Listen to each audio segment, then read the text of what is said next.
Una Pasquetta speciale, una Pasquetta all'esina di sfide che hanno quel profumo da dentro fuori. Da una parte il nostro Cagliari che sfida il Verona e dall'altra parte c'è il Sassuolo che sfida l'Udinese. Sfide delicatissime, ma andiamo ad analizzare il nostro Cagliari. Pareggiamo 1-1 col Verona. Ranieri si presenta con questa sfida delicatissima, sicuramente con una formazione a trazione anteriore, una formazione per provare a vincerla, anche perché in ottica successiva ci sono delle sfide difficilissime e oggi non si può sbagliare e Ranieri questo lo sa. Si presenta con la Padula e Shomurodov là davanti, ma anche con Luvumbo largo a sinistra. In panchina Gaetano che non sta benissimo e anche Viola. Il Cagliari notiamo sembriamo correre meglio rispetto al Verona, che però trova il gol con una magia, un'invenzione di Bonazzoli. Un gol probabilmente, ragazzi, che si inventa Bonazzoli, che ogni volta che vede il Cagliari, Bonazzoli si trasforma. Una stagione anonima di Bonazzoli, ma ancora una volta ci punisce. 1-0 per il Verona e da quel momento iniziamo a sbagliare troppo. De Iola sbaglia anche Zappa, sembriamo perdere sicurezza. E là davanti troppo poco, manca qualcuno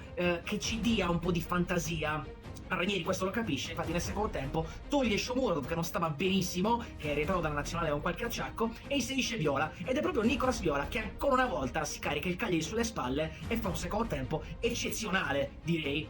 Allora, il Cagliari attacca, viene annullato un gol per fuorigioco che ci gela del Verona, ma il Cagliari attacca proprio per pareggiarla. La svolta arriva con i 3 cambi di Ranieri che toglie Macumbu, inserisce Prati, toglie Nandez e inserisce Oristanio e toglie anche De Iola che sta sbagliando troppo e inserisce Sulemana. Ed è proprio un bolide di Sulemana che ci fa urlare di gioia. 1-1, pareggio più che meritato per un Cagliari che stava martellando e mettendo all'angolo il Verona. Tiro da fuori aria di Sulemana e un pareggio incredibile. Para nel 7, Montipò non ci può fare nulla. Il Cagliari continua a attaccare. Luvumbo nel finale alla palla della vittoria, puntera come si dice nei termini, ha un estro incredibile, tiro di punta di sinistro, Montipò distinto, s'accascia e toglie, fa una grapparata che probabilmente ci toglie quelli che sarebbero stati 3 punti fondamentali, direi più che giusti per quello che il secondo tempo ci stava dicendo. Ancora proviamo ad attaccare, Luvumbo ancora una palla incredibile, tira largo quando a fianco c'è la Padula completamente solo. Direi dispiace ragazzi perché questa è una partita che in casa si doveva vincere, ma oggi nessuno può dire che il Cagliari, ragazzi, non ce l'abbia messa tutta per vincere. Forse nel primo tempo si poteva fare qualcosina in più,